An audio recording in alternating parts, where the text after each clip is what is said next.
요한복음 1장 1절부터 18절까지 하나님의 말씀을 제가 읽겠습니다. 태초에 말씀이 계시니라. 이 말씀이 하나님과 함께 계셨으니 이 말씀은 곧 하나님이시니라. 그가 태초에 하나님과 함께 계셨고 만물이 그로 말미암아 지은 바 되었으니 지은 것이 하나도 그가 없이는 된 것이 없느니라. 그 안에 생명이 있었으니 이 생명은 사람들의 빛이라. 빛이 어둠에 빛이 돼 어둠이 깨닫지 못하더라. 하나님께로부터 보내심을 받은 사람이 있으니 그의 이름은 요한이라. 그가 증언하러 왔으니 곧 빛에 대하여 증언하고 모든 사람이 자기로 말미암아 믿게 하려 함이라. 그는 이 빛이 아니요 이 빛에 대하여 증언하러 온 자라. 참빛 곧 세상에 와서 각 사람에게 비추는 빛이 있었나니 그가 세상에 계셨으며 세상은 그로 말미암아 지은 바 되었으되 세상이 그를 알지 못하였고 자기 땅에 오매 자기 백성이 영접하지 아니하였으나 영접하는 자 곧 그 이름을 믿는 자들에게는 하나님의 자녀가 되는 권세를 주셨으니 이는 혈통으로나 육정으로나 사람의 뜻으로 나지 아니하고 오직 하나님께로부터 난 자들이니라. 말씀이 육신이 되어 우리 가운데 거하심에 우리가 그의 영광을 보니 아버지의 독생자의 영광이요 은혜와 진리가 충만하더라. 요한이 그에 대하여 증언하여 외쳐 이르되 내가 전에 말하기를 내 뒤에 오시는 이가 나보다 앞선 것은 나보다 먼저 계심이라 한 것이 이 사람을 가리킴이라 하니라. 우리가 다 그의 충만한 데서 받으니 은혜 위에 은혜로라. 율법은 모세로 말미암아 주어진 것이요 은혜와 진리는 예수 그리스도로 말미암아 온 것이라. 본래 하나님을 본 사람이 없으되 아버지 품속에 있는 독생하신 하나님이 나타내셨느니라. 아멘. 하나님 말씀이신 예수 그리스도를 만나는 예배의 시간이 되도록 성령께서 우리에게 빛을 비추어 주시옵소서. 예수님의 이름으로 기도합니다. 아멘.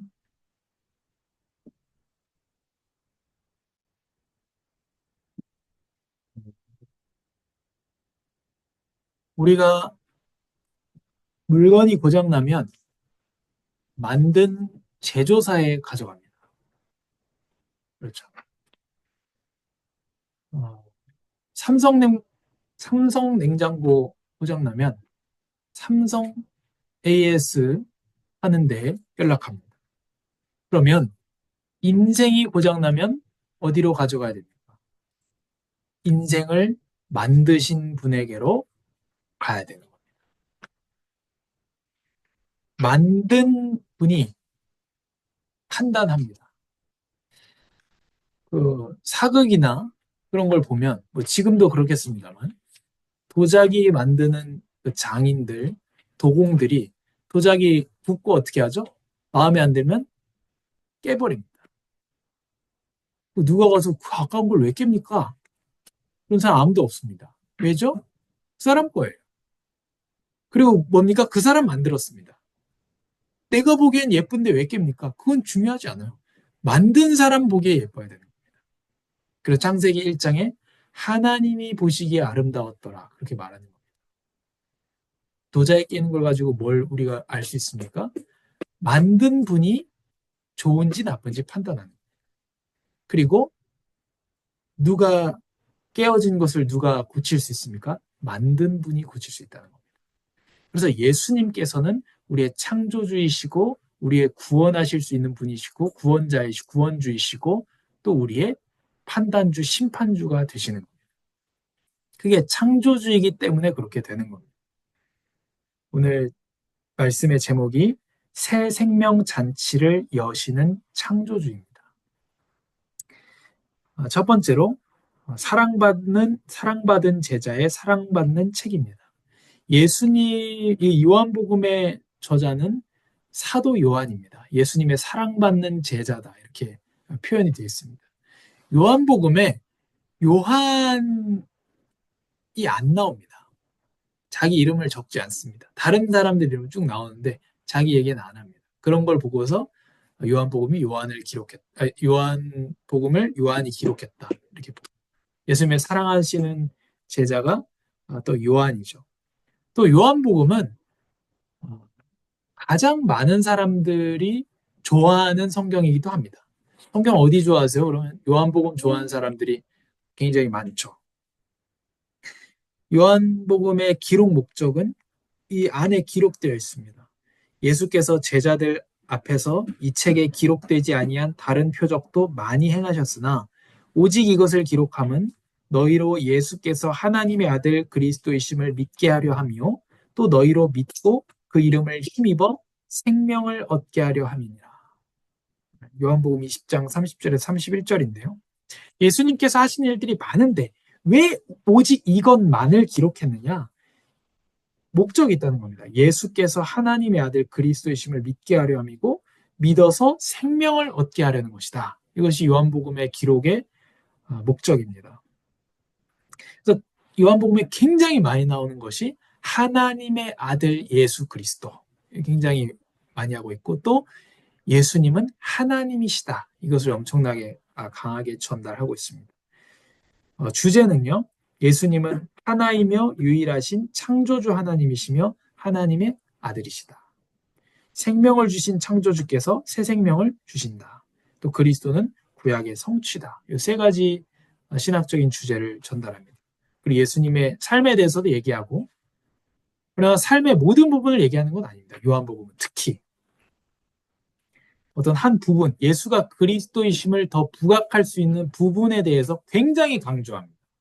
다른 복음서 3개를 묶어서 요한복음 제외하고 마태, 마가, 누가 묶어서 공관복음이라고 얘기합니다. 왜냐하면 이 세 가지는 공통점이 많습니다. 근데 요한복음은요 좀 다릅니다. 그 세 가지하고. 그래서 예수님의 어떤 삶이나 예수님의 인격에 대해서 당연히 전달하고 있지만 어떤 특정 주제에 대해서 엄청 자세하게 얘기하고 마태, 마가, 누가에 이미 기록되어 있는 내용들은 아예 통으로 생략하는 경우가 많습니다. 요한복음 목적이 있기 때문에 그렇습니다. 또 가장 마지막에 기록된 복음서입니다. 예루살렘 성전이 로마에 의해 파괴된 후에 기록됐습니다. 그러니까 4가지 복음서가 있죠. 4복음서 중에서 가장 늦게 기록된 것이 요한복음이고 예루살렘 성전이 이미 파괴된 다음에 기록됐습니다. 성전이 무너지니까 유대인과 유대 그리스도인들은 충격에 빠져 있죠. 그래서 요한은 다른 복음서랑은 다르게 다른 복음서들은 뒷부분에 있습니다. 실제 시간상으로도 그렇습니다.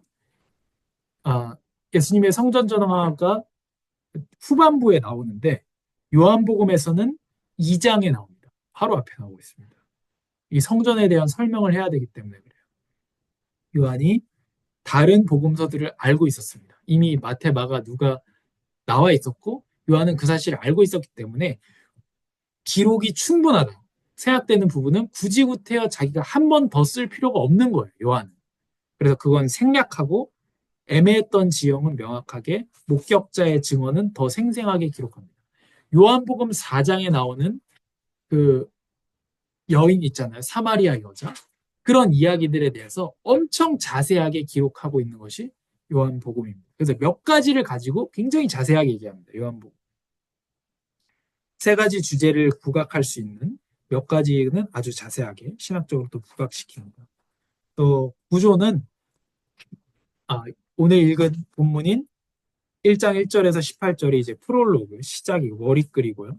그 다음에 12장까지가 표적들의 책입니다. 요한복음에 예수님의 표적이 7가지가 나옵니다. 사람마다 좀 다르게 봅니다. 어떤 사람은 6개로 보고 어떤 사람은 7개로 보는데 어쨌든 예수님의 표적들이 나옵니다. 표적의 목적은 하나님의 아들이신 예수 그리스도를 믿게 하는 데 있습니다. 그러니까 이것 중심으로 하나님의 아들인 예수 그리스도를 믿게 하는 것 중심으로 기록되어 있는 것이 특히 요한복음입니다. 그래서 7표적이 나오고 그 표적의 뒷부분에 그래서 뭐가 나오냐? 이 표적을 보고 사람들이 예수님을 믿었다. 예수님을 하나님의 아들로 믿었다. 이게 표적의 뒤에 나옵니다. 그게 목적이기 때문에 그렇습니다. 그리고 요한복음의 또 중요한 특징이 7가지 예수님의 자기 선언이 나옵니다. 나는 생명의 떡이다. 나는 뭐다? 나는 부활이요 생명이다. 나는 생명의 빛이다. 이런 예수님이 나는 누구다 하는 7가지 선언이 걸쳐서 나오고요. 그리고 13장부터 20장 31절까지는 예수님의 순환에 대해서 나오고 마지막에 21장 1절에서 25절까지의 에필로그 이렇게 4가지. 그러니까 프롤로그, 에필로그 뒤를 2가지를 빼면 표적들 그리고 순환 이렇게 2가지로 이루어져 있는 것이 요한복음입니다. 두 번째로 요한복음 1장의 유일한 하나님이신 그리스도입니다. 말씀이 육신이 되셨습니다. 예수님은 태초에 계신 말씀입니다. 빛이 있으라 하셨던 바로 그 말씀이고요. 그러니까 예수님이 말씀이죠. 근데 이 세상에 있으면서 예수님이 말씀을 전하셨습니다. 또 선지자들이 예수님 오시기 전에 말씀을 전했습니다. 그럼 선지자들이 전한 말씀이 뭡니까? 곧 예수님입니다. 예수님이 전한 말씀이 뭡니까? 자기를 얘기하는 거예요. 예수님 자신, 예수님이 이 땅에서 살아가신 거, 예수님의 십자가, 예수님의 부활, 그 자체가 예수님이 전하고자 하셨던 하나님의 메시지입니다. 하나님이 우리에게 보여주신 만큼 우리가 하나님을 알 수 있습니다. 그걸 계시라고 하거든요. 보여주는 만큼 볼 수 있다. 근데 예수님은 뭐예요? 스스로 자신을 보여주시는 하나님입니다. 계시된 하나님, 계시된 말씀이 곧 예수님입니다. 그래서 스스로 계시고 스스로 증언하시는 것은 하나님만 하실 수 있는 거예요. 재판에서 누구도요, 자기 자신의 증인이 될 수는 없습니다. 누가 증인을 해줘야 되죠. 그러나 하나님은 거짓이 없고 죄가 없는 분이기 때문에 스스로 자기 자신을 증언할 수 있는 분입니다. 그래서 우리가 어떤 예수님에 대해서 증언하기 이전에 우리가 알아야 될 것은 무엇이냐? 예수님은 스스로 증언하시는 분이다 라는 걸 우리가 아는 거죠. 요한복음의 예수님은 하나님의 아들이라는 것을 믿게 하시려고 여러 표적을 행하셨습니다. 그래서 이게 사람들이 어려워하거든요. 신자도 잘 모르는 사람이 많습니다. 이렇게 물어보죠. 너희는 하나님을 믿는 거야? 예수님을 믿는 거야? 예수님이 하나님의 아들이니까 예수님은 하나님이 아닌 거 아니냐? 하나님이 계시고 그 아들이 예수님이니까 하나님은 하나님이고 예수님은 예수님인 거 아니냐? 어떻게 생각하십니까? 이거를 신자들도 잘 모릅니다. 여기 1장 1절에 아주 알쏭달쏭한 말이 나옵니다. 태초에 말씀이 계심이라. 이건 알겠어요. 말씀은 예수님이에요. 이 말씀이 하나님과 함께 계셨다. 그럼 이 말씀은 하나님이에요? 아니에요? 네, 맞습니다. 안 걸려드시네요. 함께 계셨다고 하니까 다른 게 아닙니다. 지금 이게 성삼위일체 하나님을 설명하는 거거든요. 제가 저 자신하고 어떻게 함께 있습니까? 저는 저예요. 그죠? 함께 있다는 건 다른 존재라는 겁니다. 그러나 하나님은 다릅니다. 함께 계셨으니 이 말씀은 곧 하나님이시니라. 그리고 이렇게 얘기합니다. 그가 태초에 하나님과 함께 계셨. 또 이렇게 얘기합니다. 예수님은 아버지 하나님과 함께 하셨던 그 한 분 하나님. 그래서 삼위일체 하나님이십니다. 또 생명을 주신 창조주이십니다. 예수님이 아버지에게서 났습니다. 그러나 영원히 나신 겁니다. 우리는 어떻죠? 제가 아버지에게서 난 것, 제 아들이 저에게서 났죠. 그럼 제 아들이 저보다 늦게 태어났습니다. 그런데 예수님은 하나님 아버지보다 늦게 계신 분이 아닙니다. 그래서 영원히 났다 이렇게 말하는 겁니다. 그래서 만들어진 존재가 아니라 만드신 분, 창조주이십니다. 창세기 2장 7절에 코에 생기를 불어넣으신 분, 바로 그렇게 얘기하죠. 근데 요한복음에 이 삼위일체 하나님, 예수님이 바로 삼위일체 하나님이시다라고 하는 것을 얘기하고 또 예수님이 하나님의 아들이시면서 또 그게 하나님이라는 뜻이다라는 걸 말하는 게 뭐냐면 창조주시라는 걸 굉장히 요한복음에 강조하거든요. 여기 요한복음 1장에도 창조에 대해서 계속 얘기하고요. 생명을 주셨던 코에 호흡을 불어넣으셨던 그 생기를 불어넣으셨던 창조주 하나님 이신데 요한복음 20장에 보면 예수님께서 제자들에게 숨을 내쉬며 이르시되 성령을 받으라. 이렇게 말해요. 또 호흡을 불어넣는 장면이 나와요. 이런 장면들이 나옵니다. 그래가지고 우리에게 뭘 알게 하는 거냐면 요한복음에서는 예수님은 창조주 하나님이시다. 창조주 하나님이 직접 너희를 구원하러 오셨다. 이렇게 요한복음이 얘기합니다. 그래서 그 똑같은 장면을 계속 그 창조 때의 모습을 계속 보여주는 겁니다. 창조가 너희의 죄악 때문에 깨어졌고 너희가 예수 그리스도를 기다리고 있는데 만드신 분이 고치러 오셨다. 이게 요한복음에서 말해요. 그래서 사람들의 빛입니다. 참빛 곧 세상에 와서 각 사람에게 비추는 빛이었지만 세상은 그를 알지 못했습니다. 그의 땅에 왔지만 자기 백성이 영접하지 않았습니다. 왜 자기 백성입니까? 창조주이시기 때문에 자기 백성입니다. 영접하는 자 곧 그 이름을 믿는 자들에게 하나님의 자녀가 되는 권세를 주십니다.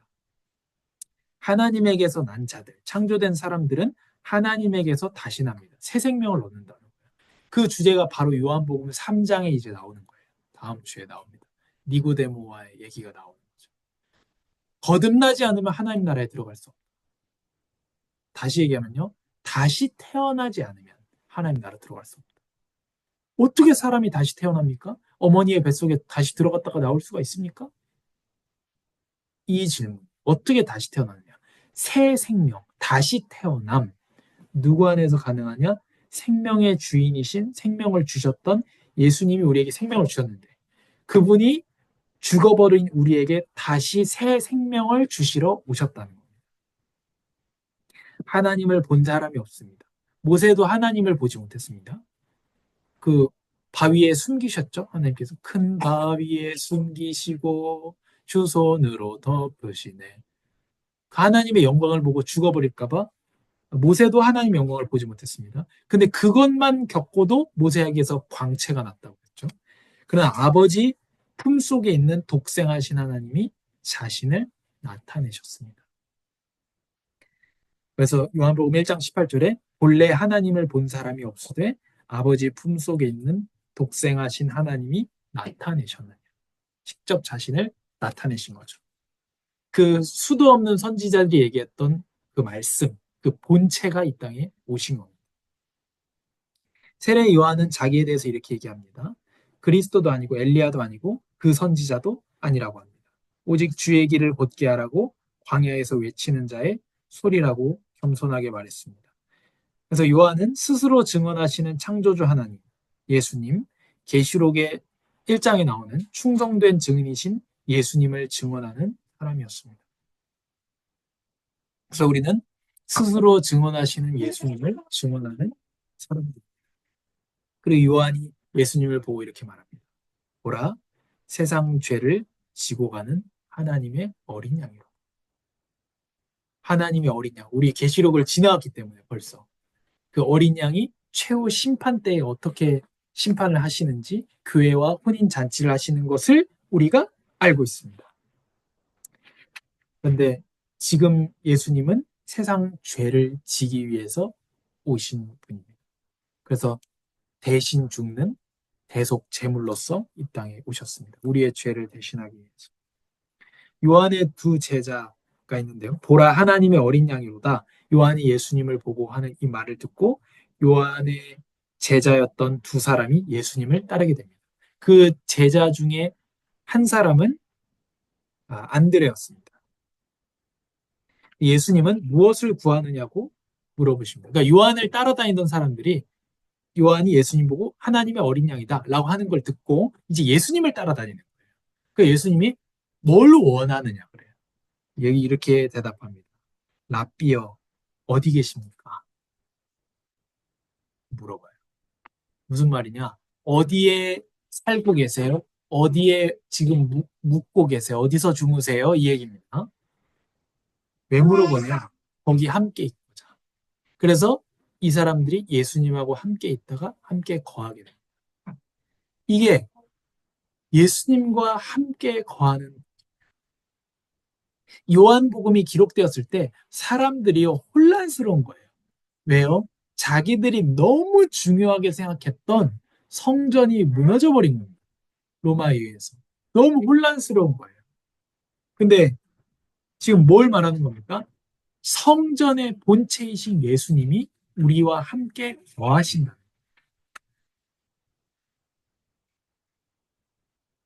여기서 거하신다 이렇게 말하거든요. 그 빌립과 나다나엘, 예수님의 제자들이 이렇게 부르십니다.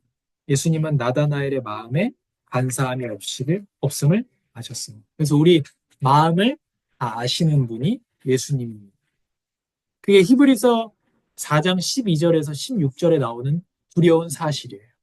너희의 마음의 품은 뜻을 다 아신다. 혼과 영과 및 관절과 골수를 찔러 쪼개기까지 하며. 그래서 우리의 마음의 품은 그 뜻까지도 예수님은 다 아십니다. 그렇기 때문에 우리에게 뭐가 필요하다 하냐? 대제사장이 필요하다. 왜요? 우리 마음이 간사하기 때문에, 죄악이 있기 때문에. 그래서 하나님의 심판에서 벗어날 자가 없기 때문에 우리에게 대제사장이 필요한데 그분은 이 땅에서 죄는 없지만 연약함은 겪어보셨기 때문에 우리의 연약함을 공정하지 못할 분이 아니다. 이해하신다. 마음을 다 아시고 이해하신다. 이렇게 말씀하십니다. 그래서 은혜의 보좌 앞에 담대히 나아가라고 있습니다. 세 번째로 새 생명 잔치의 주인. 요한복음 2장에 이제 가나의 혼인잔치 나오죠. 예수님과 제자들이 가나의 혼인잔치에 초대를 받습니다. 가나는 지역 이름이고요. 예수님이 계신 지역에서 멀지 않은 곳입니다. 그 잔치에 제일 중요한 게 포도주인데 바닥나무. 인생의 어떤 짜릿한 순간도 끝을 나고 막을 내립니다. 우리가 기다리고 있는 순간이 있습니다. 저도 있어요. 이렇게 되면 좋겠다. 이렇게 되면 좋겠다. 라고 기다리고 있는 순간들이 우리에게 있거든요. 그러나 그 순간도 어떻게 된다고요? 끝이 납니다. 어떤 좋은 것, 어떤 하나님이 주신 것도요, 끝나는 순간이 있습니다. 사울 왕이 하나님 앞에 겸손한 사람이었고, 그래서 하나님의 복으로서 왕이 되었습니다. 그러나 그게 뭐예요? 끝날 때가 있다는 거예요. 그래서 우리가 무엇을 바라든 그것은 끝납니다. 우리가 기억해야 됩니다. 가나의 혼인잔치에 포도주는 떨어집니다. 우리가 만난 사람들 보십시오. 어떤 사람들 뭐 너무 잘 나가는 사람도 있습니다. 제가 보면 와, 저 사람 진짜 잘 나간다. 진짜 이것도 잘 되고 저것도 잘 되고 뭐 그렇다고 뭐 가정이 불화한 것도 아니고 너무 좋아 보인다. 그러나 우리가 그들에 대해서 알아야 되고 또 알려줄 수 있는 건 뭡니까? 끝난다. 포도주는 떨어지게 돼 있습니다. 그래서 예수님께서 그 잔치에서 물을 포도주로 바꾸셨죠. 그게 요한복음의 7표적 중에서 첫 번째 표적입니다. 표적, 기적이라고 안 하고 표적이라고 했습니다. 왜 표적이라고 하느냐? 사인이거든요, 영어로. 보여주는 겁니다. 예수님이 하나님의 아들이시고 그리스도고 우리의 구원자라는 사실을 보여주는 겁니다. 그냥 물론 표적, 물을 포도주로 바꿨으니까 하나님의 능력을 보여주는 거기는 한데 그거 능력을 보여주기 위해서만 한 게 아닙니다. 생명 잔치의 공급자가 누구냐? 예수 그리스도라는 것을 보여주는 거죠. 또 우리는 요한 계시록을 봤기 때문에 예수님과 교회의 혼인 잔치에 대해서 우리는 알고 있죠. 근데 지금 여기도 가나의 혼인 잔치예요. 그래서 아, 예수님 포도주가 떨어졌습니다. 그때 예수님 이렇게 얘기합니다. 때가 내 때가 아니다. 이게 무슨 말이죠? 아직은 십자가의 때가 아니고 아직은 부활의 때가 아니고 교회와 어린 양의 혼인 잔치의 때가 아니라는 거예요. 그렇죠. 이 잔치의 주인공이 예수님이 아니라는 겁니다. 그러나 예수님은 순종하는 마리아와 종들을 통해서 표적을 베푸십니다. 미리 보여주는 거죠. 그러자 제자들이 그를 믿습니다. 예수님의 표적은 믿게 만드는 데 목적이 있는 겁니다. 하나님의 아들이시고 그리스도이심을 믿게 하는데 목적이 있습니다. 예수님은 마지막 혼인잔치에 갈 수 있는 은혜의 때. 혼인잔치 초대장은 언제 받을 수 있냐? 은혜의 때에 받을 수 있습니다. 그래서 보라, 지금은 믿을 만한 때요, 은혜의 날이로다. 은혜의 때. 예수님으로 말미암아 하나님이 오래 악인에 대하여 오래 참고 있는 이 기간이 악인이 용서받을 수 있는 기간이고 교회로서 혼인잔치에 참여할 수 있는 기간이 되는 겁니다. 그래서 믿는 자에게 새 생명의 기쁨을 나누어 주시는 거죠. 우리가 어떤 것을 꿈꾸든 어떤 좋은 순간을 보내고 있든 그것은 끝이 나게 됩니다. 그 포도주는 동린하게 되어 있습니다. 그 잔치에 진정한 영원한 기쁨을 줄 수 있는 것은 무엇이냐면 예수님, 그 생명을 주는 그 만족을 주실 수 있는 분은 예수님밖에 없는 겁니다. 창세기 완전 후반부에서도 이 얘기를 하고 있습니다. 그때 이제 완성이 됐을 때에는 포도나무에 짐승을 묶어 놓을 것이다. 포도주가 넘치고 포도주를 마시고 우유를 먹어서 이가 휘어지고 막 이런 표현들이 나와요. 어, 과일나무에 혹시 소 끌어보셨는지 모르겠는데 과일나무에 소 묶습니까? 그렇죠. 그럼 왜 여기 창세기 후반부에 왜 그때는 짐승을 나무에 묶을까요? 나무니까. 그런 풍족함을 얘기하는 거거든요. 그런 풍족함을 주실 수 있는 분은 예수님밖에 없다라는 거를 물을 포도주로 변화시키는 것을 통해서 보여주시는 거예요. 그리고 예수님의 성전을 깨끗하게 하시는 성전 정화가 이거는 시간 순서상으로는 뒤에 있는 거기 때문에 다른 복음서에는 다 뒤에 있습니다. 그런데 요한복음에서만 2장에 먼저 나옵니다. 예수님은 6월절이 가까워서 예루살렘 성전에 들어가십니다. 거기서 짐승 파는 사람들과 돈 바꾸는 사람들에게 채찍을 만들어 내쫓으시고 상을 없습니다. 내 아버지의 집으로 장사하는 집을 만들지 말라. 이것이 예수님이 아버지의 집 성전을 사랑하는 열심에 자기가 잡힐 것이다 라고 하는 말씀을 이루는 것이고 구약의 약속을 이루는 것이고 예수님 메시아라는 사실, 구약의 완성이란 성취라는 사실을 보여주는 거기도 합니다. 유대인들은 야 너가 어떻게 이런 일을 할 수 있냐, 성전에서 이렇게 행패를 부리냐, 무슨 표적을 보이겠느냐.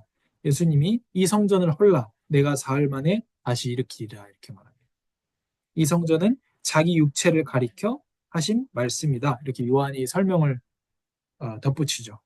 예수님께서 사흘 만에 부활하신 후에 제자들이 이 말씀을 기억하고 있습니다. 제자들이 이 말씀을 언제 기억하냐면 예수님 십자가 지시고 부활하시고 나서 맞다. 예수님이 그때 성전 무너뜨리면 사흘 만에 세우신다 하셨지. 그 성전은 예수님의 몸을 말한 거였구나. 라고 제자들이 기억했다라는 걸 요한이 기록을 한 겁니다. 부활은 가장 큰 표적 중에 하나입니다. 예수님께서 악한 동기로 자기를 찾아온 바리새인들에게 무슨 표적을 보여줄 수 있냐라고 했을 때 너희에게 보여줄 수 있는 표적은 요나의 표적밖에는 없다. 이렇게 얘기합니다. 요나가 어떤 인물입니까? 구약의 선지자인데 물고기 뱃속에 사흘간 들어갔다가 나왔던 사람. 그럼 그게 뭘 얘기하는 거죠? 물고기 뱃속에 들어간 게 예수님의 죽음과 부활을 보여주는 얘기였다. 이런 겁니다. 성전이 필요가 없고 이제는 성전의 시대, 절기의 시대는 끝났습니다. 그렇죠? 성전이 가지고 있었던 진정한 의미, 교회의 시대입니다. 지금 그러니까 예배당 지금 건물 지으면서 성전 건축한다. 이게 참 말이 안 되는 얘기. 그리고 절기의 시대도 아닙니다. 지금은 예수님 다 완성했기 때문에. 그래서 요한복음 1장 14절에 말씀이 육신이 되어 우리 가운데 거하심에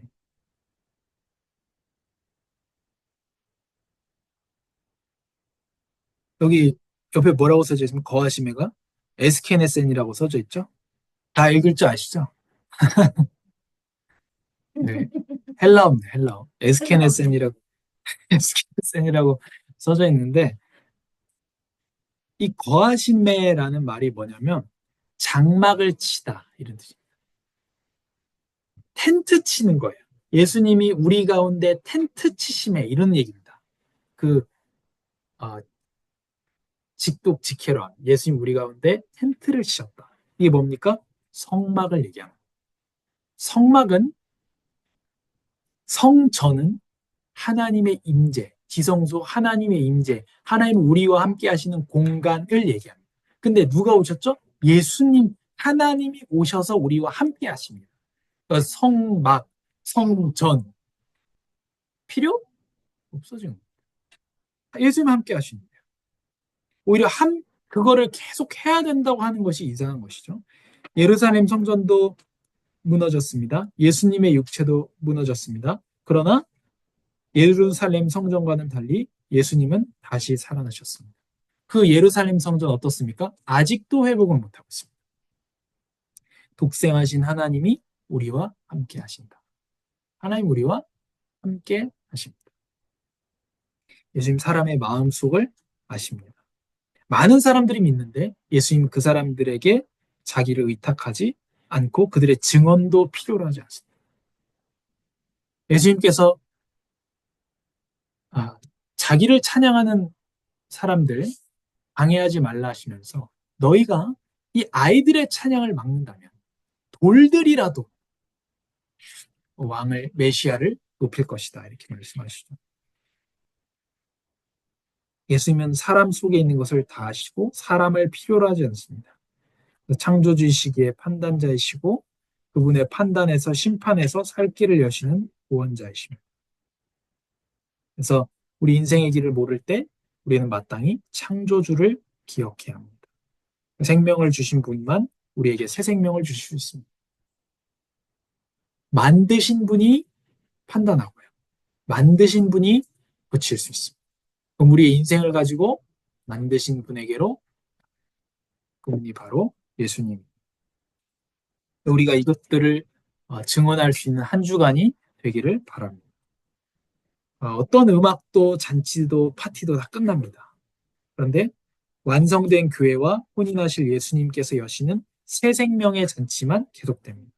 그래서 영원한 삼위일체 하나님의 춤에 우리를 초대하시기 때문에 그 잔치에 우리를 초대하시기 때문에 그렇습니다. 그래서 감사함으로 우리 창조주를 기억하고 우리 인생을 주님께로 가져가는 우리의 삶이 되기를 바랍니다. 하나님 감사합니다. 하나님께로 우리의 삶, 하나님께로 우리의 가족, 하나님께로 우리의 모든 사업을 다 가져가게 하여 주시옵소서. 영원한 것은 없으며 오직 예수님이 여시는 이 새 생명의 잔치만 영원하다는 사실을 알고 우리의 만족을 하나님에게서 구하는 자들이 되게 하여 주시옵소서. 하나님을 가장 높였는데 그것이 곧 우리의 가장 큰 기쁨이 되게 하여 주옵소서. 예수님의 이름으로 기도합니다. 아멘.